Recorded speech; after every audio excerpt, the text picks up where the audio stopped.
Welcome to the Confessions Podcast. I'm Cindy Wagman. And I'm Jess Campbell. We're two former in-house nonprofit pros turned coaches and consultants to purpose-driven organizations. After years of building up our separate six-figure businesses from scratch, we've thrown a lot of spaghetti at the wall and have lived to see what sticks. We're on a mission to help other nonprofit coaches and consultants looking to start or scale their own businesses past the six-figure mark by pulling back the curtain. Whether you're still working inside a nonprofit and thinking of one day going out on your own, or you've been running your consulting business for years, you understand that working with nonprofits is just different. We're giving you access to the business leaders who serve nonprofits as their clients. You know, the people who truly get it. No more gatekeeping, no more secrets. This podcast is going to give you an inside look at what running a successful nonprofit coaching and consulting business looks like.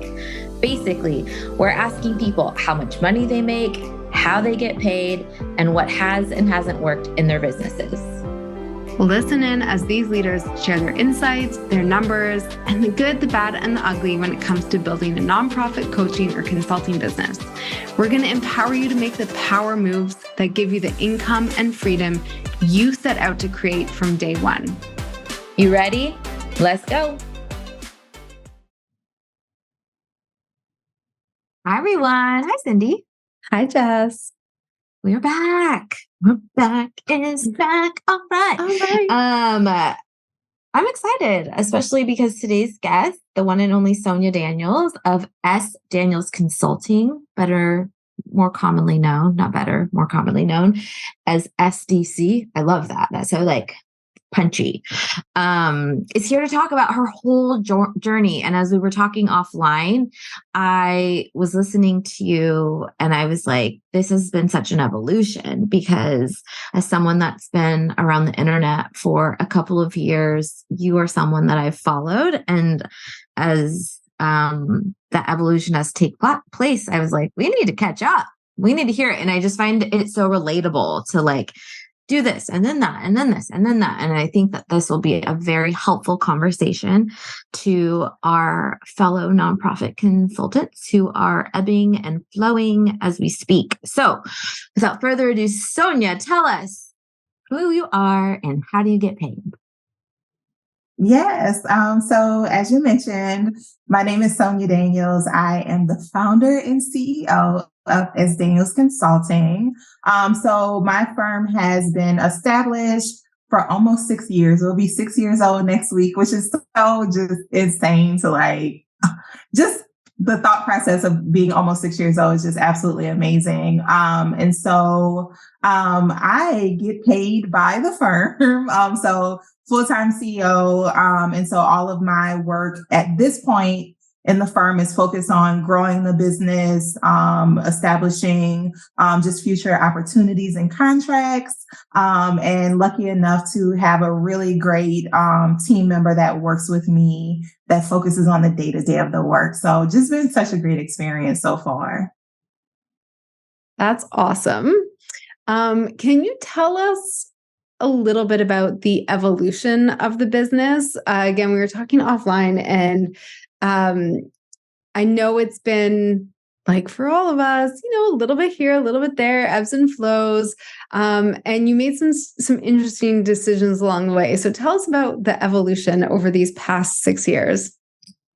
Yeah. So back in 2017 is when I established the firm officially. So when I say officially, paperwork with the state of Louisiana, with the IRS, got all of that stuff taken care of. But prior to that, I would probably say a year before, I had started dabbling in doing one-off projects for different folks that I knew, whether it was nonprofit related work or just something adjacent to it. And the fact that people were calling me to say, hey, I have this project. Could you work on it? And I'm like, sure. And as I started getting more projects, I was like, I think there's something here. And that led me to wanting to become a consultant, but I didn't know much about what it meant to be a consultant or even what it meant to run like a consulting firm. But I knew that it was something there. So I went ahead and started the business. One of the other reasons that I wanted to start the business as well is because I just wanted more autonomy in life. So of course, for folks who are consultants to nonprofits, they more than likely have worked at a nonprofit before. And so we know all of the things that comes with that. Whether it's working like 70 hours a week, but only getting paid for 40, or just not, having flexibility, or like the stress that comes with it. And so for me, I was in a stage in life where I just really wanted more flexibility and autonomy of my own schedule. And so being a consultant has allowed me to do that, especially almost in year 6. But the journey has been really interesting. It definitely has not been like a straight line at all. So when I started the firm, I still was, I worked at a nonprofit. I was also in grad school at the time. I was a full-time PhD student. So even saying that out loud is like, I had a lot of different priorities happening at one time. And I was like, let me start a business. Like, who would do such a thing? Started the business in 2017, dabbled in it off and on, probably up until the pandemic, actually. And a lot of it was just around like not feeling like I didn't know what I was doing, or feeling like I didn't have the confidence to do it. And so I would dabble in it here and there, but like really wouldn't commit myself to it until the pandemic happened. And I think because I had so much time on my hand, during the pandemic, I did have a nonprofit job, but because it was an out of school time program, we weren't allowed to work. Like we basically had to like do whatever we could from home, but that was it. And so it just freed up my schedule to really focus on like, okay, let me really grow my business so I can, be in the business full time. So in the pandemic, really started giving more time and energy and effort and being more intentional about the firm. But even still, like money wasn't coming in as quickly as I needed it to. And so I had a friend at the time who sent me a message on LinkedIn, and she's like, "Hey, I work at this Tech for Good company. I think it would be a good fit for you. Would you be interested?" I'm like, "Sure, why not?" Like, it's tech, there's a lot of money, And so I jumped into that role. That was last year. And eventually I got to a point this year where like the business was picking up, but then the work of the company was picking up in terms of like the job I had. And that I got to a point where I had to make a decision. I just couldn't do both, because at that time I was in a position of working my 9 to 5, but then I would get off at 5 and then transition into the business from 5 until whatever time I was done. And I'm like, this is not sustainable. And so in May, the Tech for Good company I was working at, they had some reduction in workforce. And so I was like, you know what, this is a perfect opportunity for me to just part ways with the company. It wasn't on bad terms, but I knew that there was something greater that I needed to be focusing on. And so literally the week I left Brasilia was like the week my inbox just started blowing up with like people reaching out to me. And so I've been super busy since May. No complaints at all. This is where I want to be, but it's just a testament of like, it was the right time for me to make that decision. And so I've just been full time running the business since May. Things are just so interesting. So that is where I am today, just in the business, just making great things happen. That's amazing. And congratulations. Thank you. I'd love to hear your reflections on what do you think happened that the business started to take off? Because I think your story is common where we're spending time, we're building the business, and sometimes it takes a long time, right? Sometimes it's like, I think things are going to happen quickly, but then, business development in our sector, sometimes organizations take months to even like get back to you. So do you have a sense of what changed, or was it just time? Like what happened so that things were taking off that allowed you to take that opportunity and go full time in the business? That's a great question. So there were a few things I think happened. I'm not certain. I'm just, so what I think happened, one was that the role I had in the full-time job at Resilia, what happened there was that because of the position I was in, so I was like lead department lead for like nonprofit partnerships, which allowed me to be positioned as like an expert in that company. And so because of that, I was able to do like webinars and like really speak to the customers who wanted to use the product. Like, so people started seeing me as like a subject matter expert. And that ability to be in front of people and like be able to deliver content that nonprofits would need, I think people really started to like see me as like, oh, she knows what she's talking about. So I think that was one thing. But I think another thing that happened, because I was working at a startup tech company, I was able to see the inner workings of how startups function. And so for me, it helps me understand a lot of things I needed to learn about my own business, of like how to manage certain things that happen with startups, and even just the language of business. Because I think that is a essential part of running a business, is to be able to speak the language. And then I think third, I gained a level of confidence that didn't exist before. And so I think those three things really positioned me to be in a place where people wanted to work with me. And so at that time, the way the business was structured is that I knew the type of clients I wanted to work with. I knew exactly what I wanted to do. I was consistent with engaging with people on social media. There was a lot of awareness and visibility of my brand. And so I think the timing of it just all worked out with all of those different things. To where now in the business, like I don't do much marketing and advertising. All of my clients are from referrals or word of mouth, which is like a beautiful place to be in. I'm like, this is such a great place to be in, that people are reaching out to me to do business and I'm not having to do much legwork to like put myself out there. So it's been interesting to see that growth happen too. Okay, that leads me into my question, because I was going to ask you about marketing now that you're in this, number one, you said busy phase, and it's always interesting for me to find out from folks, when you're in your busy phase, how are you still promoting and marketing your business?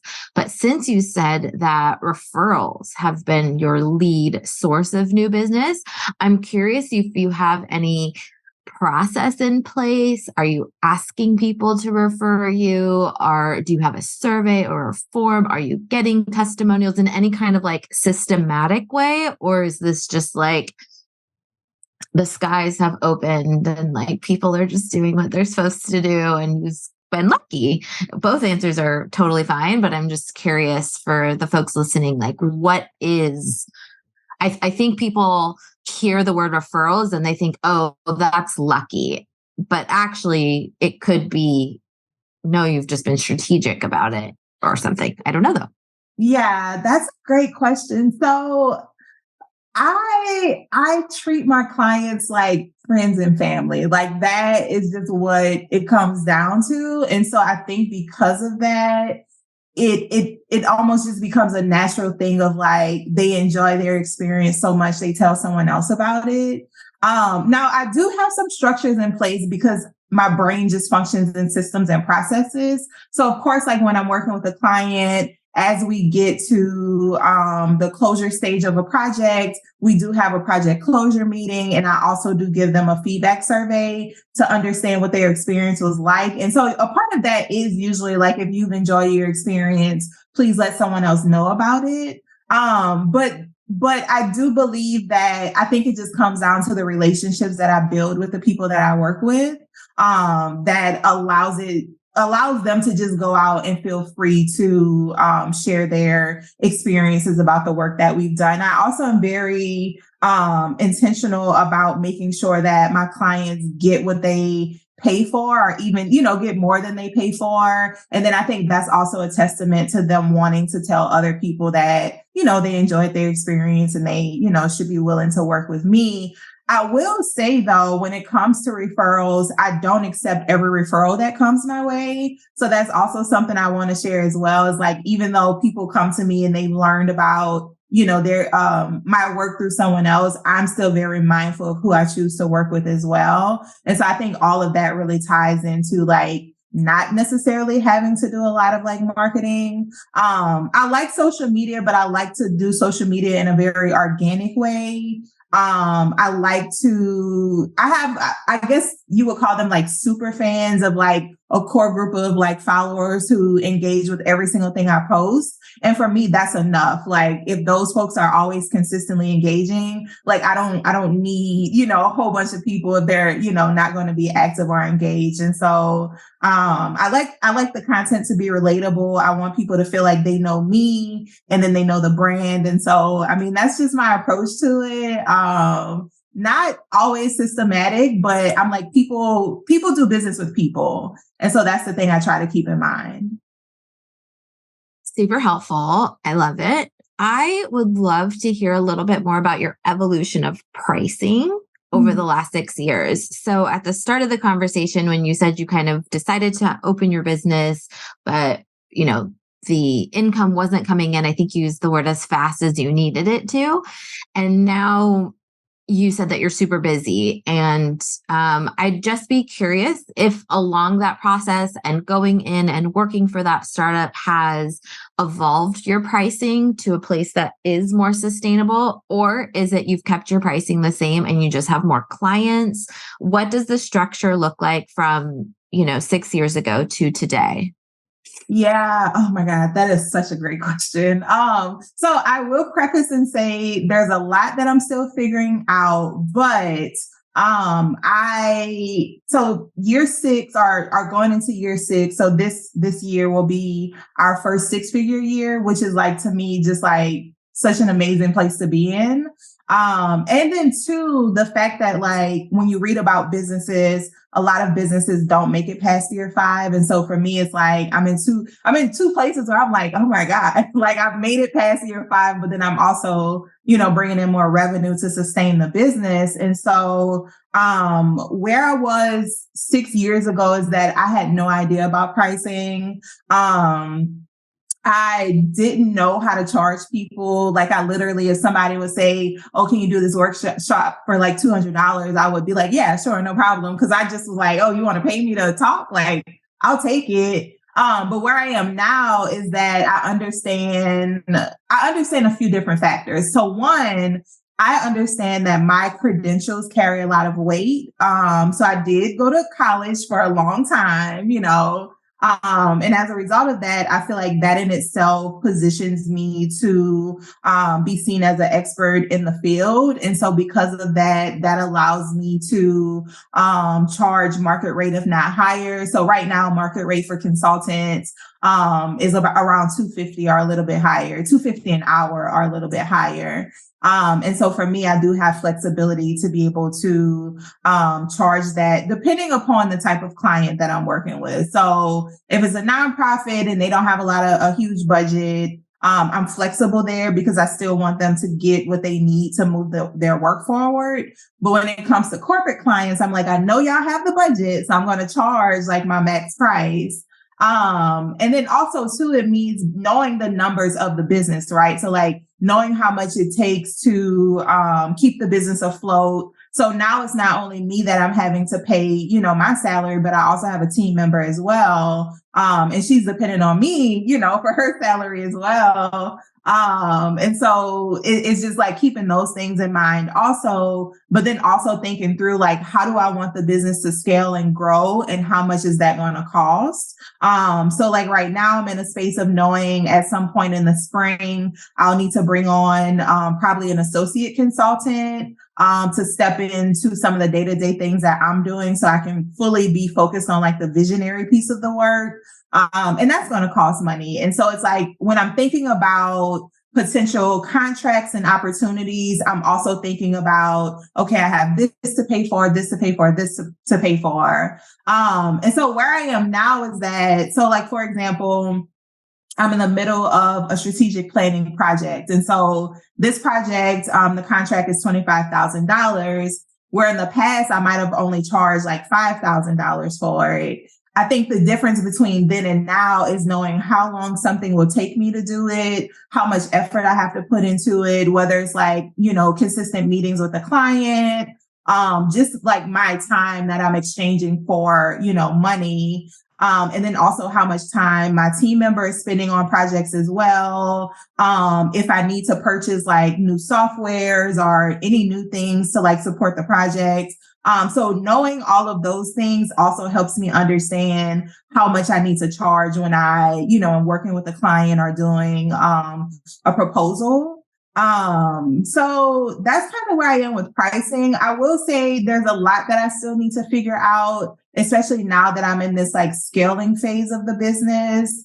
But I feel like I'm in a good place. Unless somebody tells me otherwise, I'm just going to keep, moving forward with the knowledge that I have. So I love that. And there's so much that you said that I'm like, yes, yes. One of the things that I find comes up with consultants as they look at growing their team is figuring out how to structure the pricing around people. Like, do you charge, do you have a markup with their time, or do you put them on salary and then you figure out the finances? And I've seen lots of people do different ways. So I'm curious, when you look at your planning and you look at your numbers, do you say, okay, this person has this much capacity, and therefore, in order for me to pay them, I need this much work? And what's the profitability of that? Like, how do you think about the numbers behind that? Yeah. Oh my gosh, that's a good question too. So my approach is I don't think it's systematic to like any, business advice or anything of that nature, but I really kind of just went with like, what my intuition was telling me. So for me, my team member that I have on my team, I knew what she could offer to the team or to the business. I knew the quality of work she could deliver in a short amount of time.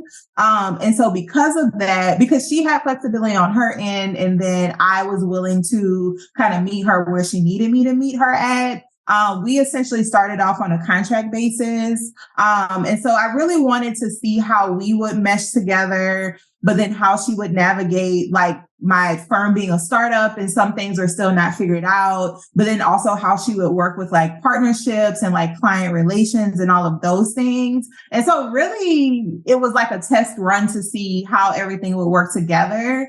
And then, so right now she's still contract, but the goal is to have her come on full time, salaried in January. And it was also a mix of me having to do some financial planning as well to ensure that, she could get the salary that made sense for her lifestyle. I'm huge on paying people a livable wage. And so I wanted to make sure I was in a position to comfortably be able to pay her a livable wage. And so there were like so many different factors that went into like all of those decisions. But I mean, essentially like she's been a closer, right? So like she's been helping me close deals that like I wouldn't have been able to close on my own because she knows the language and she knows how to like sell to people, and so I'm like, that in itself adds a lot of value to the work that we do. And so because of that, it's like, okay, she's a great fit. And I want to make sure like she doesn't leave, and so when I think about like the next person I bring in, I want to kind of use the same method as well, or the same framework to be like, what, and I hate to say it this way, but it's like, what value do you bring to the firm? And like, how do you mesh with us as a team? And like, what can you do to support, the next phase of growth? And so that was just my approach to it. Again, I don't know if it would have made sense in maybe a different, structure or a different sector, but like for me, it works really well. So, and I'm at the point where I can't do work without her. I'm like, you can't ever go anywhere. So, she's so great to work with. Okay, Sonia, it's time to play another round of our rapid fire questions. You ready? Yes, ma'am. Okay, cool. Where is your next dream travel destination? Oh, okay.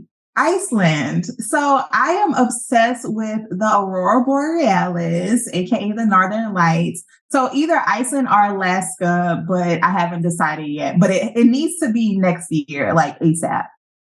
The Okay. problem Well, is, okay, can I just so also Northern Canada, just for the record, Oh, but okay. you totally can. It's hard because it's not guaranteed. I have family in Iceland.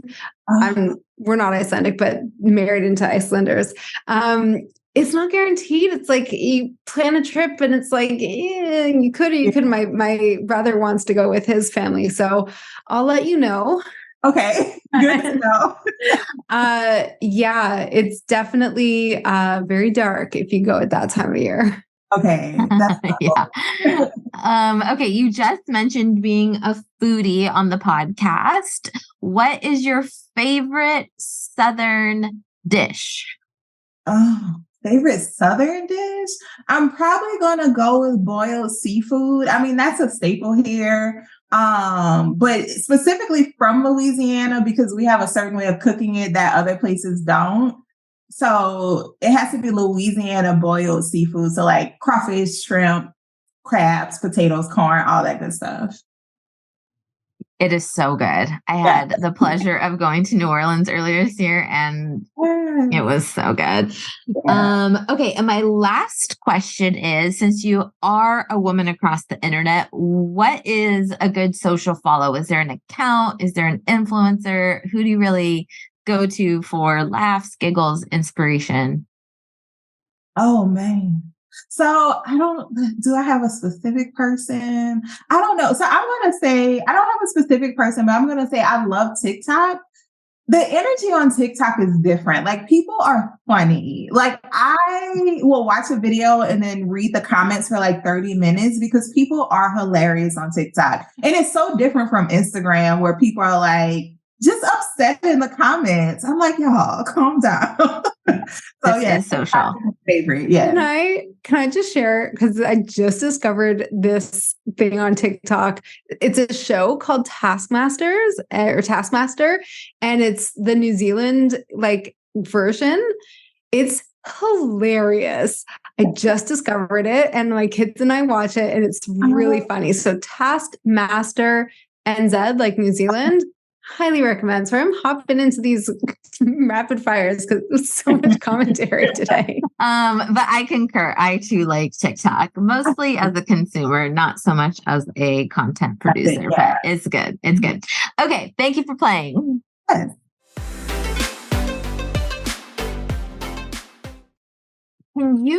So it seems like, I mean, my impression of how you just described your team is that, again, like you just seem like you either know what you really need to fill the gaps or you are just a superb manager. I find that when I meet with other consultants, that jump from like solopreneur to like now a team manager either has two outcomes. One, it is smooth sailing and really good. And as you're talking, you're like, I'm looking forward to the next person we bring on the team, or it's utter chaos.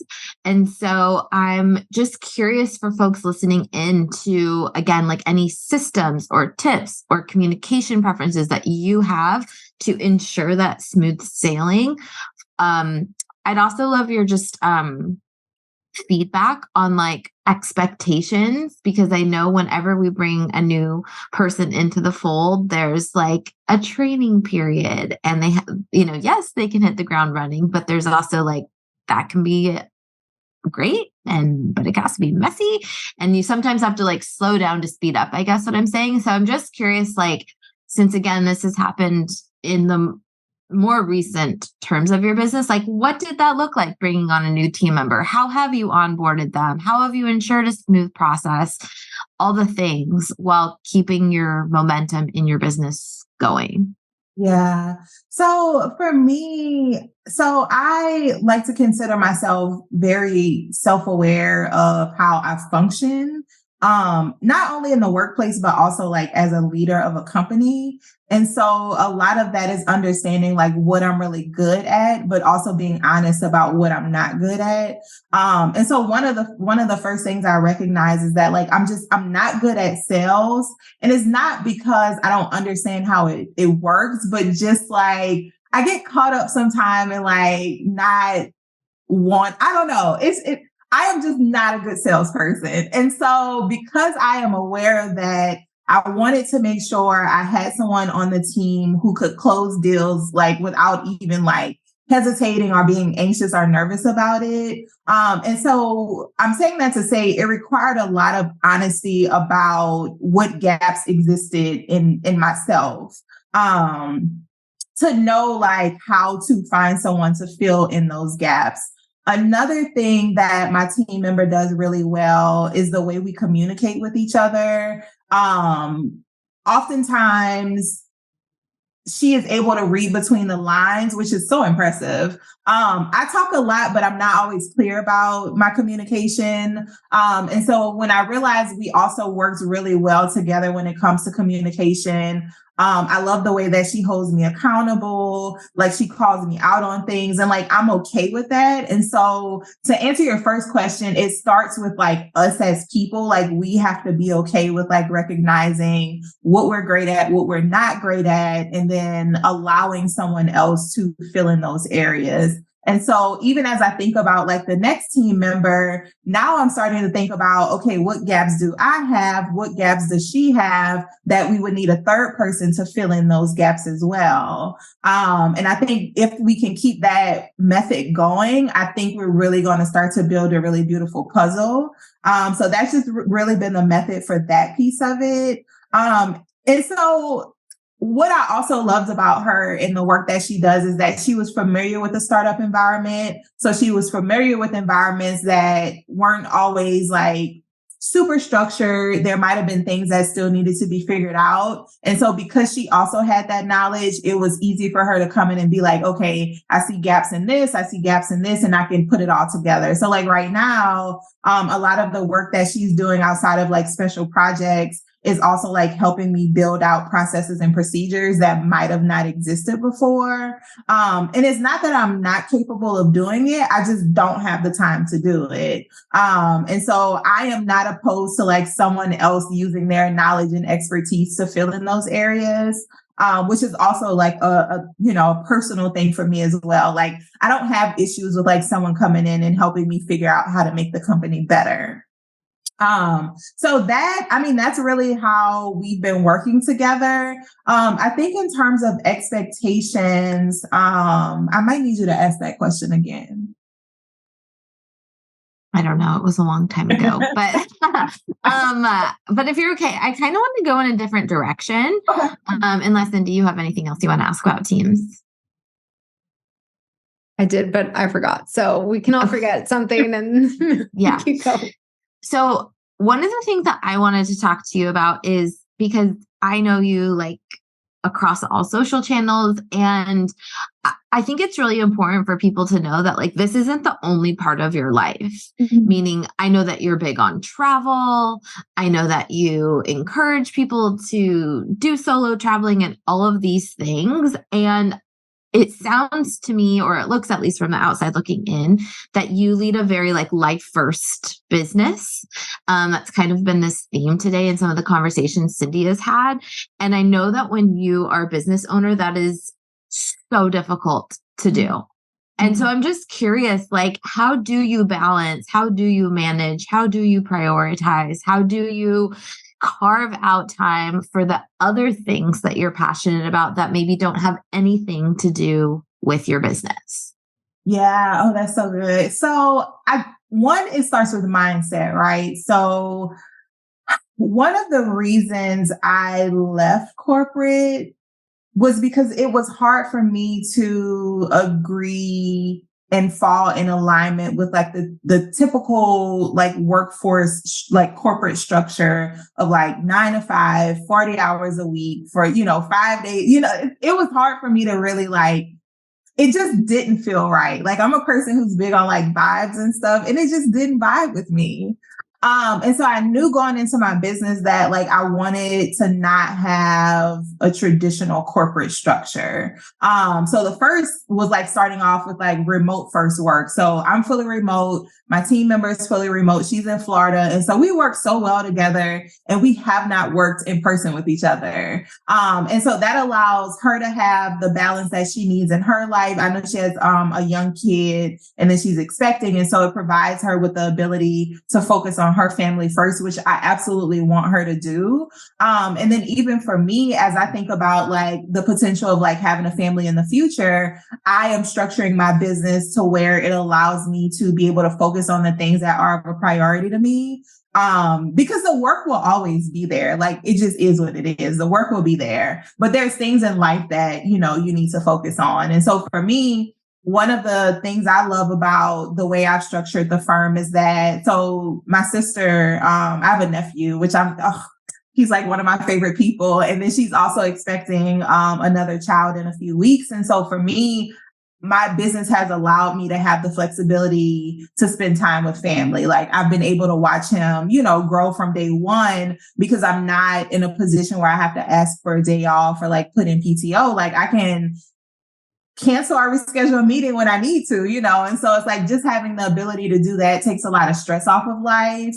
But then also I don't want my clients to be in the mindset that they have to always be available for the work to be done. And so a part of that is like, I'm really clear on boundaries. So I'm not available before 9 a.m. Do not call me or text me after 5 p.m. Like, you know, the weekends are the weekends, holidays are holidays, but we're still able to do really impactful work. And so I think, you know, as I said, for me, it's a mindset, but I think if I can also get other people in the mindset as well, it allows us to just do really great work without the extra stress that comes with it. And so that's just been the beauty of the firm. And even as the business grows, like I want to bring on more people who have that mindset as well. Like I don't want people to feel like they have to work themselves into the ground, you know, just for a paycheck. Like that's just not the way I function. So. Oh, so good. Okay. You mentioned that the woman who works for you is expecting her second. One of the things I know Jess and I and some friends have talked about before is like, how do you support your employees through a mat leave? So I'd love to hear what your thoughts are, or if you have anything planned or how you're thinking about managing that. In terms of time off, paid time off, like what I'm from Canada, so we have different rules, but like I know in the States, it's kind of just like a little bit of a Wild West. So yeah. What are you thinking?